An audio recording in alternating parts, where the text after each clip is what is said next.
If you're a glazer, contractor, or installer who thinks you need a huge camera rig to create killer videos, well, you're wrong. I shot this entire video for one of our customers, AJ Kirkgard Contractors, using just my iPhone. And in today's video, I'm going to show you why that's more than enough. I want to address the misconception that you need a big camera to create good content. Now, don't get me wrong, having nice cameras and nice gear does make a difference, but in the beginning, all you need is your phone. And honestly, the same principles that I learned on my phone can be applied to all cameras for all time. So there's no reason not to start shooting with just your phone. Now, I get it. I've been in your shoes and I run a glazing company too. And I understand how hard it is to make time for content, but I think you know if you're watching this video how powerful content is and the way that the world is going. I feel like websites are dying, Google search is dying, and content is increasing. So that is exactly why I post on YouTube and I focus on only the platforms where my customers live. Chances are you're probably going to job site and walking around and doing your job, and there's absolutely no reason why you can't bust out your phone and record some clips.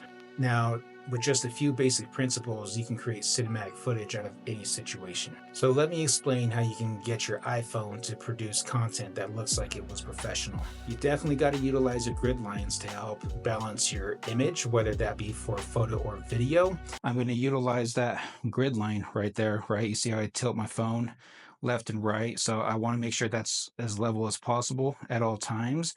And then to control how the glass looks on the vertical edges, right, you can just tilt your phone down or up. Try to just put it as good and as centered as I can, and boom. You definitely want to take short 3-second clips and not just turn on your phone and just walk around aimlessly and have like a 2-minute long clip. So now when I go into video mode, I'm going to make sure that my ProRes is off. I'm going to go ahead and hit that 0.5 so we're on the ultra wide. I'm going to make sure that I'm in the video, not the cinematic, but the video tab at the bottom. All right, hit the 0.5 so we have the ultra wide. And we basically just want to do 3 simple movements, right?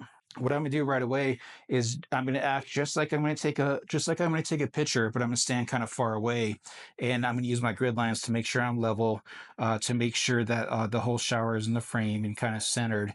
And I'm just going to do a push in and pull out in the same shot. So one thing I want to point out is that you never want to just turn on your phone and start doing all this and make like this huge long video clip. Each video clip should only be a maximum of 5 seconds, just one intentional movement per video clip, right? So what I'm going to do is get centered up just like I was going to take a picture, just like I showed you before.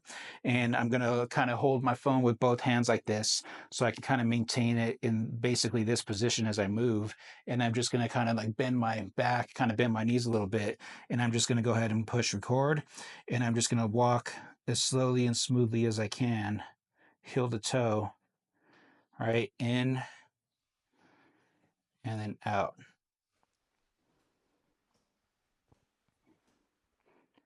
Boom, that's it. That's a pull in, pull out. In a lot of tight bathrooms, the main lens isn't wide enough. So sometimes, or most of the time in tight spaces anyway, you got to use your ultra wide lens on your iPhone. And most iPhones, or most modern phones, have pretty decent main lenses and ultra wide lenses. Now, of course, the main lens is far better, but the ultra wide lens will work just fine for the purpose of social media marketing. First thing I'm going to try is just putting my back against the wall and looking at the grid lines. I'm just going to look straight on at it. I'm going to hit the 0.5. And as you can see, I can get pretty tight. So I'm just going to try to get that shower door as centered as possible. What's more important is like the vertical lines are as close as possible, and using those grid lines will help. So I can barely see my screen at this angle, but I'm going to hit boom. Now, probably one of the most important things that you're going to want to learn is the ninja walk. Now, the ninja walk is just a way of walking smoothly and not letting your camera bump up and down. And that'll give your footage to have gimbal-like appearances. So while we're holding our phone in the exact position that we want, try not to let it move, we really want to do what's called a ninja walk. And so I'll just kind of demonstrate that for you really quick. So I'm kind of like bending my back a little bit, bending my knees a little bit, and I'm basically going to walk heel to toe, like this, right? That's called the ninja walk. And it takes a little practice and getting used to, but what that's essentially doing is it's getting rid of the bump that your body makes as you walk. Now, as we get further down, of course, we're going to use a gimbal, which also helps, but you still have to do the ninja walk anyway. And that's how, like, real estate videographers get those ultra smooth shots.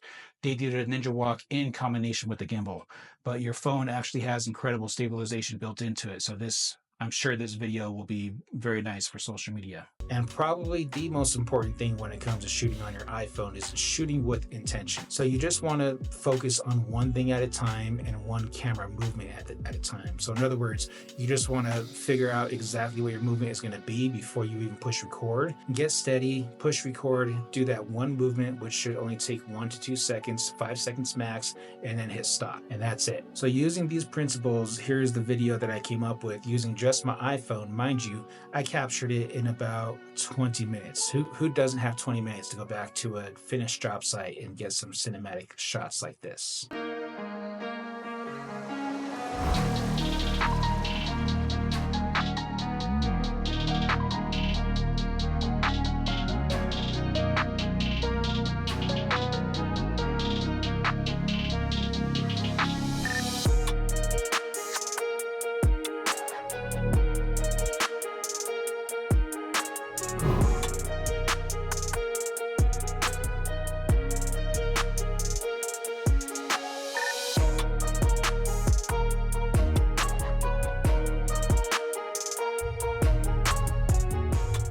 The big takeaway is if you're in glazing and you want to increase your social media presence, do not overthink the gear. Capturing the content is relatively easy. The real bottleneck is strategy, time, and confidence. That is why I help guys like you create content like this to grow your glazing business. I coach your team, you send me the clips, and I handle the rest. So you can stay focused on doing what you do best, which is closing more sales and making sure your installs come out perfect. If you're in glazing or construction and you need help building an online presence via social media, please like and subscribe. I'll be dropping some of these tips as shorts periodically. Keep an eye out. Thanks, guys. Peace.